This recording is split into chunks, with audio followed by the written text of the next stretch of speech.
If you live with celiac disease, you may be more likely to develop osteoporosis. Knowing this can be the first step in reducing your risk. I'm your host, Krista Lamb, and today on Unbreakable, the OC podcast from Osteoporosis Canada, I'll be talking with Shelly Hagen. Shelly is a registered dietitian who currently works as an educator in the Women's Wellness Program at the Grey Nuns Community Hospital in Edmonton. Welcome to the show, Shelly. Thank you. I'm so happy to have this opportunity. So why don't we start with just a very basic understanding of what celiac disease is? Okay, celiac disease is a chronic health condition whereby you develop an allergy to the gluten protein, which is mainly found in wheat, barley, and some other grains. And the body reacts to it negatively, and it affects the digestive tract so that you don't absorb certain nutrients such as calcium well, and it can affect the health in many other ways as well. Okay. And so I know when I'm listening to the radio or hearing people speak about it, I hear all sorts of different terms. There's celiac disease, non-celiac gluten sensitivity, gluten intolerance, or someone might be on a gluten-free diet. Are they all the same, or is there a difference? No. So gluten is kind of a buzzword right now, and it's kind of trendy, and people are following gluten-free diets for various reasons. But celiac disease is a health issue that it has to be formally diagnosed. It happens to affect about 1 in 133 Canadians, so it is fairly common. But the presence of celiac disease has to be confirmed by a special testing and a biopsy of the small bowel. So sometimes people think they don't tolerate gluten or wheat proteins well. And yes, maybe you have a few symptoms, but it may not be true formal celiac disease. Okay, so if I hear people say that they're on a gluten-free diet, that could be a choice, not necessarily that they have sensitivity to it, or how does it work? Yes, so some people make choices, or they, hear certain things about this food and I'm going to choose to avoid it, and that's personal preference. There may not be a lot of information to support that understanding, but we believe what we want to believe.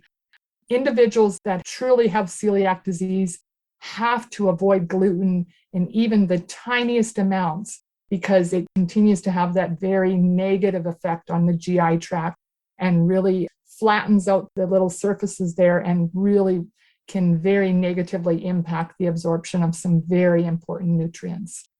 If you just avoid gluten because you think that it has this benefit or doesn't have this benefit, it doesn't have those same health consequences as someone who has true celiac disease. Okay, so it's something that you can choose, but it's not necessarily something that's going to really have the negative impact that someone with celiac disease would have. And so kind of continuing that, why does having celiac disease make people more prone to osteoporosis? How does it affect bone health? Well, we don't know with 100% certainty, but there's lots of sort of obvious connections. So one, if that small bowel or the digestive tract isn't absorbing nutrients very well, some key nutrients that are often really at risk for being malabsorbed if you have undiagnosed celiac disease are calcium, phosphate, and vitamin D. And all those three nutrients are absolutely critical for optimal bone health. So if your body can't take them in and get them into the skeleton, that really increases the risk for celiac disease. Another thing is because celiac disease is an autoimmune disorder and you may be producing some inflammatory markers or what we call cytokines, that maybe has a negative effect on the inside of the bone. So those are some proposed mechanisms of why people with celiac disease are more at risk for osteoporosis. But keep in mind, it also goes the other way. We also find that people with osteoporosis are more likely to have celiac disease. So it's sort of a two-way street that we want to think about. Yeah, no, that's really interesting to know, actually, because I hadn't thought about it in the reverse. So if I'm someone who's listening right now and I have celiac disease and I've had it for many years and I've got it very much under control, am I still at an increased risk for osteoporosis just because I have celiac disease? No. So the good news is if you've been diagnosed with celiac disease and you follow a strict gluten-free diet, usually within about 2 years of being diagnosed and following that diet very strictly, that really can help lessen the risk of osteoporosis. But if you're sneaking in the gluten there because you think, oh, just a little bit is okay, then it would unfortunately have that a negative effect on the gut and therefore the absorption of the nutrients. And you are an educator in the role that you have right now. And I wonder if someone comes into your office and says that they've just been diagnosed with celiac disease, they have low bone density. What suggestions would you make to them if they want to improve their bone density? So number one is making sure that they have a really good understanding of the celiac diet and what to read on labels and what to avoid. And the Celiac Association of Canada, there's lots of great resources, fantastic books. So really linking them with that information. And then I would go more into sort of all the factors that support bone health. So looking at adequate calcium, so sort of assessing how much calcium they sort of get from their food on a regular basis. Are they using any calcium supplements? Does their diet and supplements sort of add up to 1,200 milligrams of calcium a day, which is sort of the recommended amount?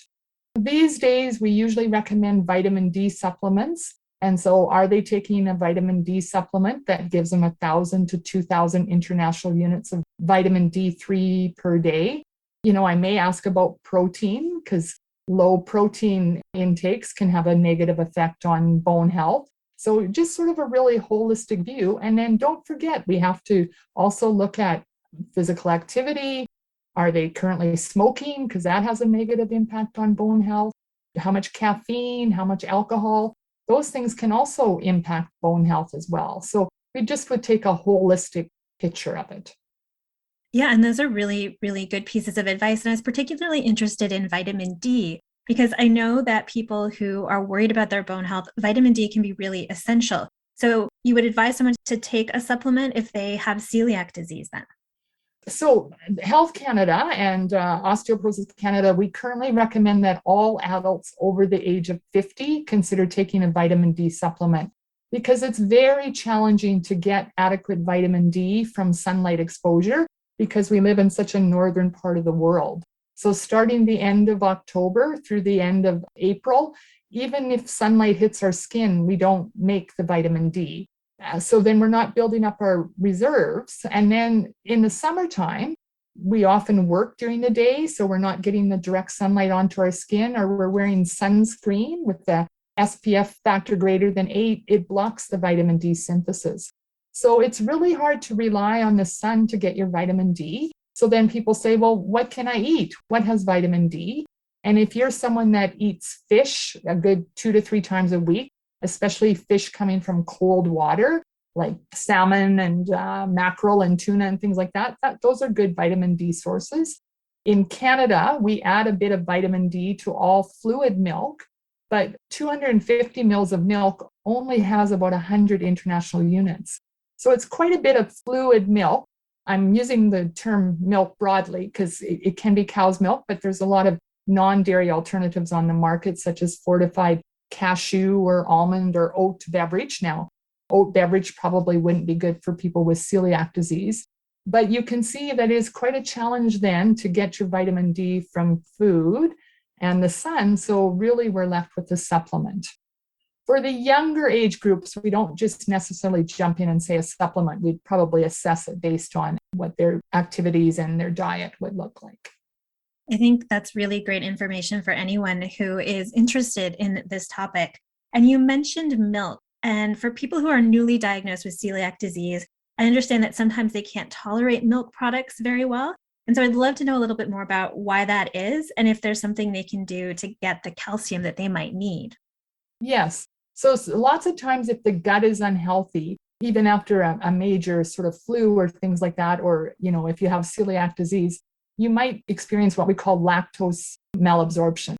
There's a natural sugar in milk products called lactose, and it's quite a large compound. And the gut has enzymes to try to break it down into smaller parts that are easily absorbed. But sometimes if that gut is unhealthy, you don't produce enough of that enzyme to break down the lactose. So then when you drink a glass of milk, it sort of sits in the gut and bubbles, sort of feel like you have stomach cramps or you just don't feel very well.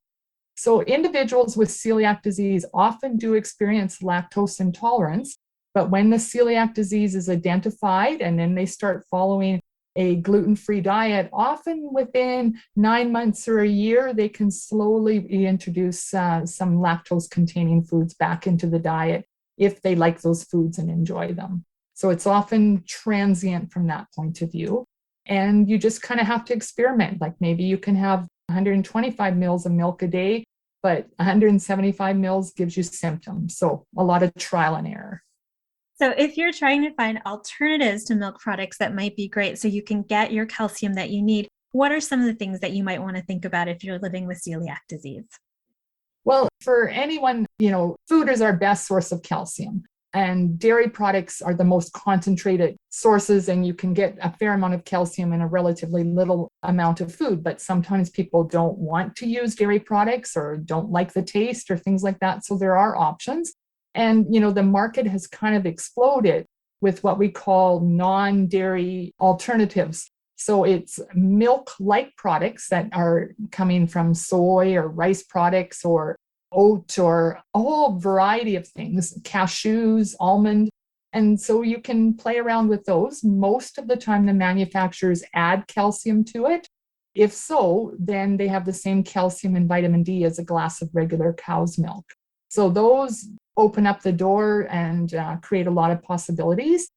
Some people can't drink milk, but cheese, especially hard cheese, has a lower lactose content, and they can often enjoy hard cheeses without causing too many symptoms. And they often can get away with fermented dairy products like yogurt or kefir because the natural bacteria in it breaks down some of the lactose, which makes it a little bit easier. You can get calcium from other foods, like broccoli has calcium, but it takes a fair amount of broccoli to get a substantial amount. So a half a cup of broccoli gives you about 40 milligrams of calcium. And if you're over age 50, you need 1,200 milligrams of calcium a day. So that's a lot of cups of broccoli to get you up to that 1,200. So it all helps, but it's probably not realistic to totally rely on that, right? And so in those cases where you can't get enough for whatever reason, would you go to a supplement at that point, or is it primarily trying to get it through food?